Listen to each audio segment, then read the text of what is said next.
основните принципи кои што треба да се почитуваат при рецензија на одреден труд. Сите вие порано или подоста, веројатно од одредени списанија ќе бидете понудени да бидете рецензенти на некој труд.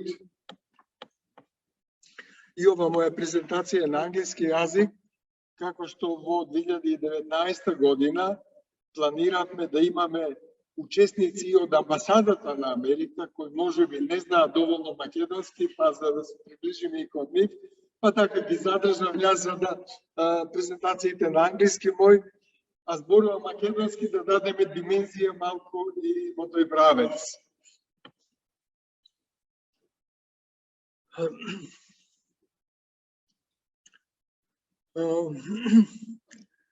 Замислете како автор дека поднесувате ракопис во списание и треба да имате интеракција со уредникот на тоа списание и со рецензентите. Исто замислете улога на потенцијален рецензент кој има должност и одговорност да помогне на уредниците во оценката на одреден ракопис, што најчесто е, како што рече професор Трајковски, тоа доброволна работа, бесплатна работа, рецензирањето, почесна должност. Да, јас само еднаш сум добил $50 од Lancet, кога требаше за 3 дена да направам рецензија. Они тоа го сметат како fast track review. И плаќаа по $50, јас ги донирав тие на библиотеката на медицинскиот факултет. За да останам доследен дека таа должност е нели волонтерска и почесна. Поднесувањето на ракопис во списание е една авантура практички со неизвестност, еден предизвик. Не знаете како ќе се одвива понатаму процесот, каков коментар забелешки ќе добиете од рецензентите и каква одлука конечно ќе донесат уредниците. Значи, секогаш треба да одите со една резерва и во очекување на непредвиден исход, забелешки и да не ве тоа повредува и обесхрабрува. Да се биде рецензент често значи да бидете вовлечени во расправија, во кавга или конфликт со авторите. Тоа е на некој начин незахвална работа на автор да му буричкате во ракописот, да му најдете мани, да му кажете дека тоа и тоа нечини, не е убаво направено. Многу автори се почувствуваат повредени поради тоа.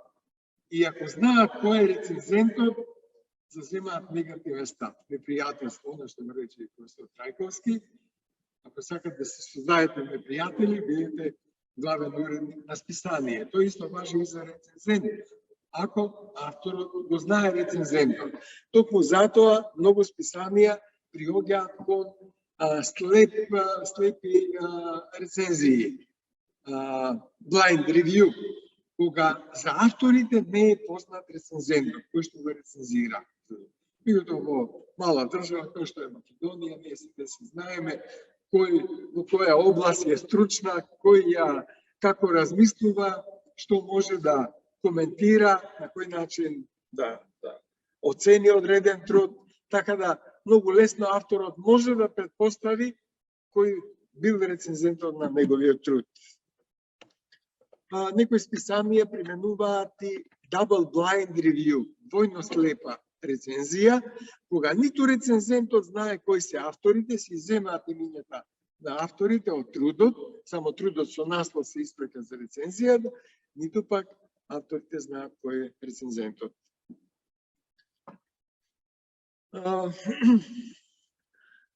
Некои списанија вклучуваат така наречена чек-листа, како подсетник во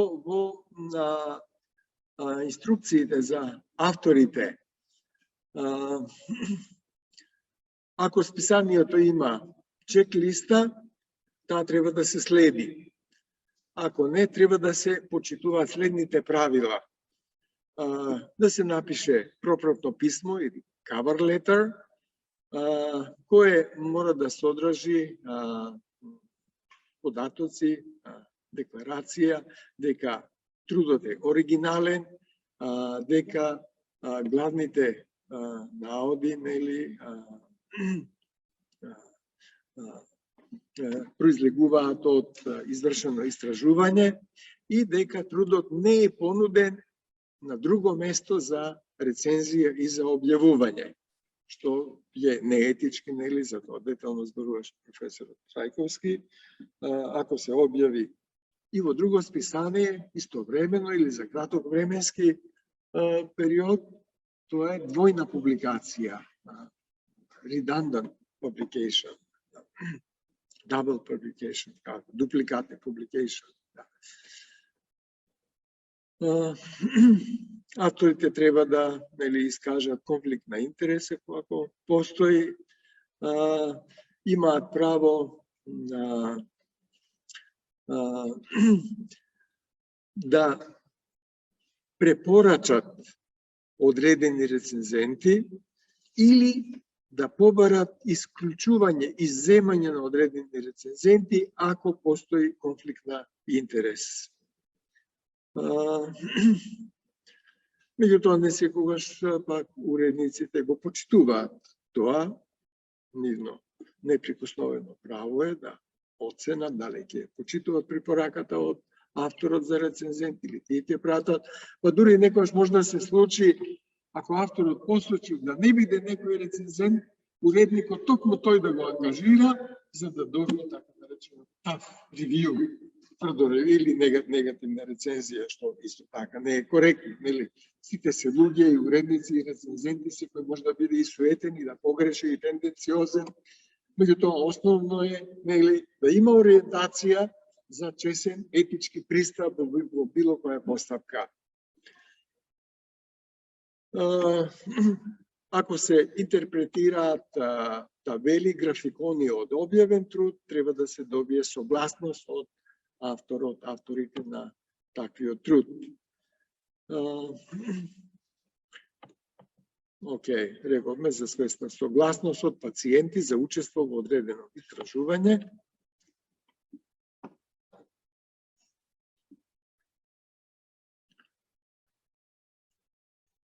Да, ова веќе го реков за сугерирање на рецензенти.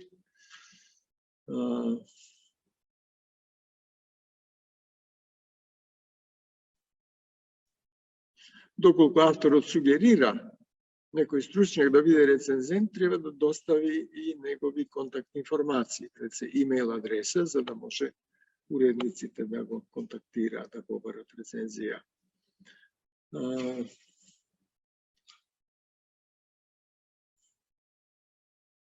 Океј.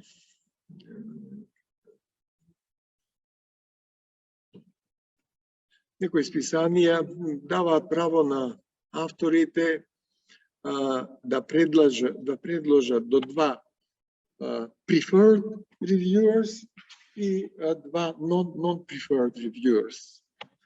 Да.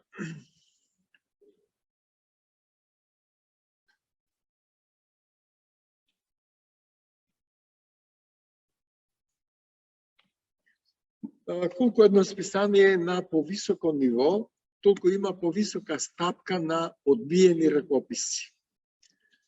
Или rejection rate, да. Во списанија со импакт фактор може да оди и преку 50% од понудените ракописи да се објавуваат, некаде и до 70-80%, као што се врвните Lancet, British Medical Journal, New England Journal of Medicine, JAMA и така натаму.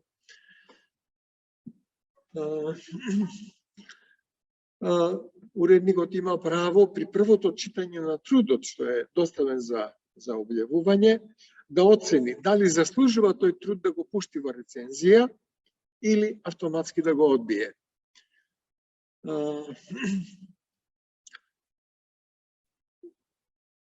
Ако го испрати, нели, до рецензенти надворешни, тоа е надворешна рецензија, надвор од редакцијата на самото списание, каде што главниот уредник или некој од помошник уредниците да оцена дали трудот заслужува да оди во рецензија.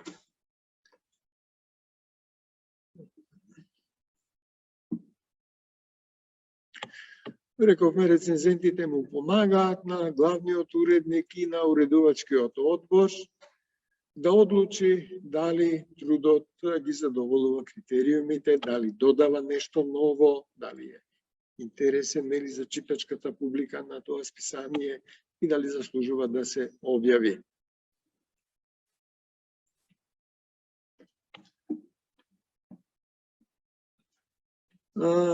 Изборот на рецензенти е многу важна улога на секој уредник на списание. Бидејќи тоа не е платена нели активност, уредниците се обидуваат да креираат поширока датабаза нели на рецензенти, а оние кои што рецензирале трудови оддаваат признание на нив, што во последниот број од годината обично ги излистаат сите рецензенти кои што рецензирале трудови во тоа списание во текот на годината.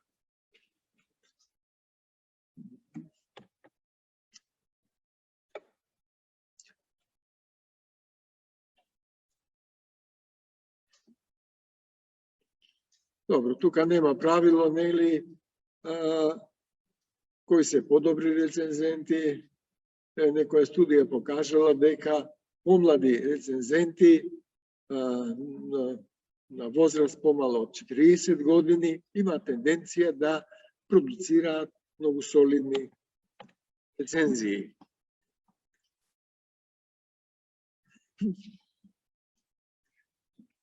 Веќе зборувавме и јас и професор Трајковски дека прифаќање на труд без забелешки е многу ретка работа. Најчесто рецензентите даваат забелешки, сугестии за мала ревизија на трудот и да се прифати за објавување. Или ако трудот не задоволува основни стандарди, тогаш се препорачува голема ревизија. Ако сепак има вредни податоци, оригинални податоци добиени од истражување, што би било штета да останат анонимни, да не се објават, да бидат достапни во научната заедница, тогаш се препорачува голема ревизија и се даваат насоки како треба да го преработи авторот трудот, за да може да биде прифатен за објавување.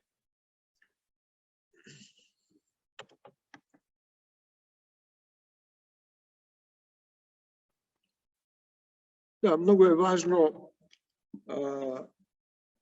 авторот да комуницира на едно културно ниво со уредниците и со рецензентите, дури и кога рецензијата е негативна, бара нели радикална преработка на трудот, никош не треба да искажува нели незадоволство или да навредува. Таа комуникација треба да остане на високо ниво. Еве тука би застанал, колеги, јас во папката со материјали ископирав некои насоки, подсетници, критериуми на што треба да се внимава кога треба да се рецензира еден труд. Мислам дека тоа би било корисно, да имаме време малку за дискусија. Би ви замолил да ги пополните прашалниците за евалуација и на крајот да ги поделиме сертификатите на тие што бевте доследни, останавте до крајот, да се благодарам за тоа, за трпеливоста. Се чини дека и горештимите малку попуштиле, ние се адаптиравме на нив. Океј, јас би ги поканил предавачите да седнат пак овде и ако има прашања да одговориме на прашањата. Да слушнеме ваши коментари, дискусија.